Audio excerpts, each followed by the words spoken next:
আসসালামু আলাইকুম, কেমন আছেন সবাই? বিনুর বিশ্বে আপনাদের সবাইকে জানাই স্বাগত। ভাবছেন তো অরেঞ্জ জুস কিভাবে বার করতে হয় সেটা দেখাচ্ছি আজকের। না, এটা আজকে দেখাচ্ছি না। আজকে যেটা শেয়ার করব সেটা হচ্ছে ক্রিসমাস এসে গেছে। ক্রিসমাস বলতে আমরা যেটা বুঝি সেটা হচ্ছে প্লাম কেক। তো সেই প্লাম কেকই আজকে আমি তৈরি করব আর আপনাদের সঙ্গেও রেসিপিটা শেয়ার করব। কিভাবে ক্যারামেল তৈরি করতে হয়, কিভাবে ওভেনে কেক বানাবেন আর কিভাবে খুব সহজে প্লাম কেক বানাবেন। চলুন তাহলে রেসিপিটা শুরু করা যাক। প্রথমে এখানে আমি নিয়ে নিচ্ছি কিশমিশ। এটা নর্মাল কিশমিশ যেটা হয় সেটাই নিয়ে নিচ্ছি এখানে 1 টেবিল চামচের মতো।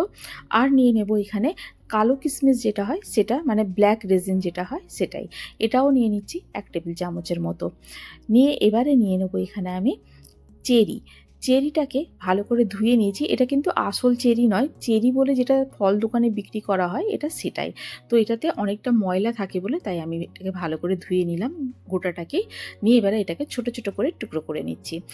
আসলে প্লাম কেকে কিন্তু দেয়া হয় টুটি ফ্রুটি, তবে আমার কাছে এখন টুটি ফ্রুটিটা নেই তাই আমি এখানে চেরিটাই দিচ্ছি। আর এই প্রিপারেশনটা যেটা তৈরি করছি আমি, এটা কিন্তু অ্যাকচুয়ালি যেটা প্লাম কেকে তৈরি করা হয় সেটা 1 মাস আগে থেকে প্রিপেয়ার করা হয় এটা। তো আমি তো 1 মাস আগে থেকে করে রাখিনি, এটাকে 1 দিন আগে থেকে করলেও চলবে বা অন্তত পক্ষে 3 ঘন্টা আগে থেকে রেডি করে নিতে হবে এটাকে। সবগুলোকে খুব ভালো করে ধুয়ে নিয়েছি। আর নিয়ে নিয়েছি এখানে অরেঞ্জটাকে দুভাগ করে কেটে নিয়েছি, নিয়ে এর জুসটাকে বার করে নেব। আপনাদের কাছে যদি অরেঞ্জ না থাকে, টাটকা কমলালেবু যদি না থাকে, তাহলে আপনারা একটা কাজ করতে পারেন, যে টেট্রা প্যাকে যেটা পাওয়া যায় ফ্রুট জুস সেটা দিতে পারেন, অরেঞ্জ জুস দিতে পারেন বা অ্যাপেল জুস দিতে পারেন, সেটা দিলেও ওই একই কাজ হবে। এই জুসের মধ্যে ভিজিয়ে রাখতে হবে 1 দিন বা 3 ঘন্টা থেকে 4 ঘন্টা। আর যেটা ট্র্যাডিশনালি যেটা তৈরি করা হয় সেটার মধ্যে দেয়া হয় অ্যালকোহল। আপনারা যদি অ্যালকোহলে কোনো অসুবিধে না থাকে তাহলে অ্যালকোহলেও এটা ভিজিয়ে রাখতে পারা যায়। এবারে এখানে নিয়ে নিচ্ছি কিছু ড্রাই ফ্রুটস। নিয়ে নিয়েছি এখানে আখরোট, কাজু, পেস্তা আর আমন্ড। আখরোটটাকে নিয়েছি আমি খোসাওয়ালা। খোসাটাকে একটু এরকমভাবে চাপ দিলেই ভেঙে যাবে, ভেঙে গেলে ভেতর থেকে আখরোটটাকে বার করে নেব। এবারে সমস্ত ড্রাই ফ্রুটসগুলোকে রাফলি চপ করে নেব।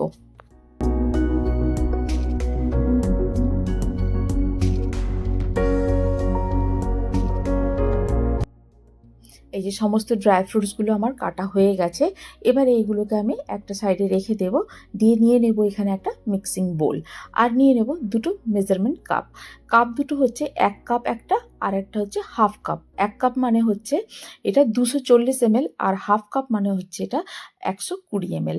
এই দুটো মেজারিং কাপ কিন্তু অবশ্যই লাগবে, মেজারমেন্টটা কিন্তু ভীষণ জরুরি। এখানে আমি মিক্সিং বোলের মধ্যে দিয়ে দিচ্ছি হাফ কাপ দুধ। দুধটা গরমও নয় ঠান্ডাও নয়, রুম টেম্পারেচারে দুধ দিতে হবে। আর দিয়ে দিচ্ছি এখানে আমি 1 কাপের মতো পেষা চিনি, গুঁড়ো করা চিনি যেটা হয় সেটা। আর দিয়ে দিচ্ছি এখানে আমি হাফ কাপ তেল, যে কোনো সাদা তেল নিলেই হবে এখানে। নিয়ে এবারে সবগুলোকে খুব ভালোভাবে মিক্স করে দেব। ততক্ষণ মিক্স করতে হবে যতক্ষণ চিনিটা না খুব ভালোভাবে গুলে যাচ্ছে। তবে খুব বেশি টাইম লাগবে না, কেননা গুঁড়ো চিনি নিয়েছি এখানে আমি, গুঁড়ো চিনিটা খুব তাড়াতাড়ি গুলে যাবে এখানে। আর নিয়ে নিচ্ছি ভ্যানিলা এসেন্স। ভ্যানিলা এসেন্সটা কয়েক ড্রপই দেবো, খুব বেশি ভ্যানিলা এসেন্স দেওয়ার দরকার নেই। নিয়ে এবারে দিয়ে দিচ্ছি এখানে ময়দা। ময়দাটা দিচ্ছি এখানে আমি 2 কাপের মতো।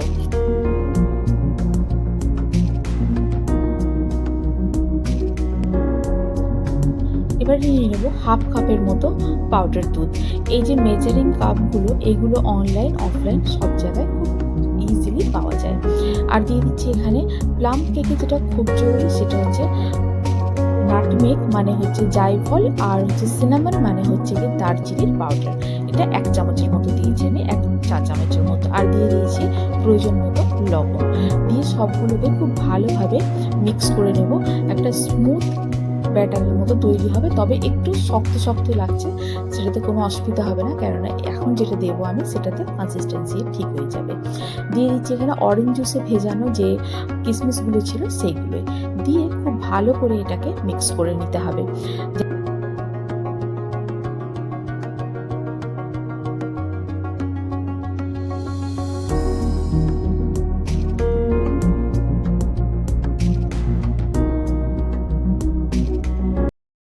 এবারে দিয়ে দেবো এখানে কেটে রাখা ড্রাই ফ্রুটসগুলো। তবে সবটা দেবো না, কিছু কিছু ড্রাই ফ্রুটস রেখে দেবো এখানে সব রকমের, যাতে উপর থেকে দিতে পারি। ড্রাই ফ্রুটসগুলোকে দিয়ে আবারও খুব ভালো করে মিক্স করে নেব সবগুলোকে।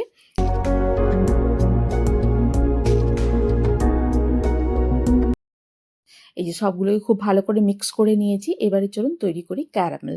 ক্যারামেল তৈরি করার জন্য একটা প্যান নিয়ে নিয়েছি। নিয়ে দিয়ে দিচ্ছি এখানে সুগার। এখানে 1 কাপের মতো সুগার নিয়েছি আমি। সুগারটা নিয়েছি এখানে ব্রাউন সুগার, আপনারা যদি চান হোয়াইট সুগার নিতে পারেন। সুগারটা দিয়ে কিন্তু সঙ্গে, সঙ্গে নাড়াবো না। একটু নরম হতে দেবো এখানে, একটু লিকুইড হতে দেবো। একটু লিকুইড হয়ে এলেই এবারে এটাকে নাড়াতে শুরু করব। নাড়িয়ে এই যে দেখুন একেবারে লিকুইড হয়ে গেছে এটা। এটা ব্রাউন সুগার বলে আপনারা মনে করছেন যে লাল হয়ে গেছে অনেকটা, তা কিন্তু নয়।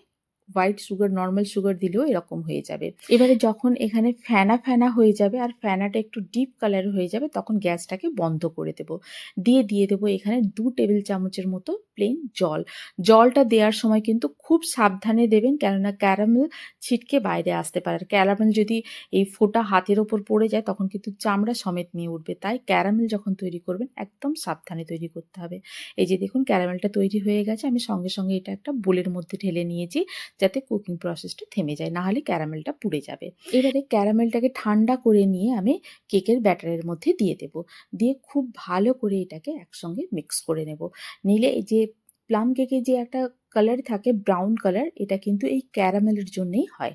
এই যে দেখুন ক্যারামেলের কালারটা মিশে গিয়ে কি সুন্দর একটা রিচ কালার এসছে এটাতে। প্লাম কেকের কালারটাই চলে এসছে এখানে।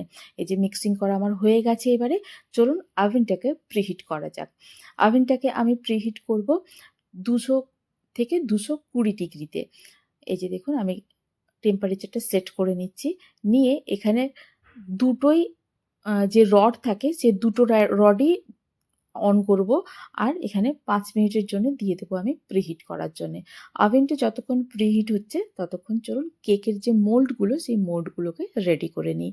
এখানে আপনারা বাটার পেপার দিতে পারেন, আবার এমনি নর্মাল যে সাদা তেল হয় সেই সাদা তেল দিয়েও যে মোল্ডটা হয় সেটাকে খুব ভালো করে গ্রিস করে নিতে হবে। নিয়ে এখানে ময়দা ডাস্ট করে নিতে হবে। অল্প অল্প করে ময়দা এইভাবে আমি এতে ছড়িয়ে দেব। দিয়ে এইভাবে দেখুন খুব ভালো করে ময়দাটাকে চারদিকে এইভাবে ছড়িয়ে দেব, যাতে ময়দাটা তেলের ওপরে ভালো করে চিপটে যায়। তাহলে কি হবে যে কেকটা যখন এতে দেব, কেকটা যখন ডিমোল্ড করব তখন কেকটা খুব সহজে ডিমোল্ড হয়ে যাবে। বাটার পেপার এখানে না দিলেও চলবে। আর যদি আপনারা বাটার পেপার দিতে চান তো সেটাকেও একই প্রসেস, ময়দার বদলে বাটার পেপার দিয়ে দেবেন। তাহলে যে মোল্ডের উপরে যে তেলটা আছে সেটা বাটার পেপার টেনে নেবে। এবারে রেডি হয়ে গেছে সব। যখন আমি কেকটাকে ওভেনে দেব ঠিক তার আগে দিয়ে দিচ্ছি এখানে বেকিং পাউডার। বেকিং পাউডার দিয়েছি এখানে আমি 1 চা চামচ, আর হাফ চামচের মতো দিচ্ছি এখানে বেকিং সোডা, আর দিয়ে দেবো ভিনিগার এখানে 2 চা চামচের মতো। দিয়ে খুব ভালো করে এটাকে সঙ্গে, সঙ্গে মিক্স করে দেব। এই যে দেখুন সঙ্গে, সঙ্গে এটা অ্যাক্টিভেট হতে আরম্ভ করে দিয়েছে, তাই আর দেরি করা যাবে না। আর এটা মাখিয়ে দিয়েও বেশিক্ষণ রাখা যাবে না। দিয়ে এবারে কেকের যে মিক্সচারটা আছে সেটা মোল্ডের মধ্যে ঢেলে দেব। মোল্ডের মধ্যে যখন দেব তখন কেকের যে মোল্ডটা আছে সেটা 3 ভাগ ভরে দেব, 1 ভাগ কিন্তু ফাঁকা থাকবে। আর মোল্ডে ভরার পর এইভাবে দুবার ট্যাপ করে দেব। তাতে কি হয় যে বাবলসগুলো আছে সেগুলো বেরিয়ে যাবে। উপর থেকে এবারে কিছুটা ড্রাই ফ্রুটস দিয়ে সাজিয়ে দেব। দিয়ে প্রিহিট করা ওভেনের ওপর এই যে দেখুন ওভেনটা প্রিহিট হয়ে গেছে, বন্ধ হয়ে গেছে। এবারে ওভেনের দরজাটা খুলে এটাকে মিডল র্যাকের মধ্যে দিয়ে দেব। দিয়ে আবারও এটা বেক করতে দিয়ে দেব। এখানে বেক করতে লাগবে আমার প্রায় 20 মিনিটের মতো, 20 থেকে 30 মিনিট হলে বেক আমার একদম কমপ্লিট হয়ে যাবে। এই যে প্রথমে 10 মিনিট দিলাম, তারপরে আবারও 10 মিনিট দেব। দ্বিতীয় মোল্ডটাতেও ওই একই রকমভাবে রেডি করে নেব। এই যে দেখুন আমাদের কেকটা একদম রেডি হয়ে গেছে। আমি বার করে নিয়েছি ওভেন থেকে। দ্বিতীয় কেকটা চাপিয়ে দিয়েছি বেক হওয়ার জন্যে। একটু ছুরি দিয়ে চারদিকটা ছাড়িয়ে দেব যাতে সহজে ডিমোল্ড করতে পারি আমি। দিয়ে এবারে একটা প্লেট দিয়ে দেবো এর ওপরে উপুড় করে। এই যে দেখুন, দেখি ডিমোল্ড হয় কীরকমভাবে। এই যে দেখুন খুব সুন্দরভাবে ডিমোল্ড হয়ে গেছে। এই যে ময়দাগুলো যেগুলো দিয়েছিলাম, শুকনো ময়দা ডাস্ট করেছিলাম, এইগুলোই সেই গায়ের ওপরে লেগে আছে। এতে কোনো অসুবিধা হবে না, টেস্টে কোনো হেরফের হবে না। এই যে দেখুন খুব সুন্দর একটা প্লাম কেক আমাদের একদম রেডি হয়ে গেছে। আপনারা যদি স্টেপ বাই স্টেপ আমি যা যা বললাম সেগুলো যদি ফলো করেন তাহলে আপনারাও কিন্তু এরকম সুন্দর একটা প্লাম কেক তৈরি করতে পারবেন। বাজার থেকে কেনার কোনো প্রয়োজন নেই। আপনি জানবেন যে আপনার বাড়িতে তৈরি করা, আপনার নিজের হাতে তৈরি করা, তাই এতে কোনো বাজে জিনিস নেই যেটা খেতে গেলে দুবার ভাবতে হবে। বরং এইরকমভাবে যদি তৈরি করে আপনি পরিবারে বা বাচ্চাদের দেন তাহলে তারা খুব খুশি হয়ে খাবে আর খুব খুশি হয়ে ক্রিসমাসটা এনজয় করতে পারবে। আপনারা তাহলে ট্রাই করুন বাড়িতে, রেসিপি করে জানান যে কেমন লাগলো। যদি ভালো লেগে থাকে তাহলে বন্ধুদের সঙ্গে শেয়ার করুন, আর যদি কোনো নতুন বন্ধু থেকে থাকেন তাহলে আমার চ্যানেলটিকে সাবস্ক্রাইব করে পাশে থাকার অনুরোধ রইল। আজ তাহলে এই পর্যন্ত। ভালো থাকুন, সবাইকে ভালো রাখুন, আর ক্রিসমাস সবার খুব আনন্দ করে খুব ভালোভাবে কাটুক। আবার দেখা হবে। আল্লাহ হাফেজ।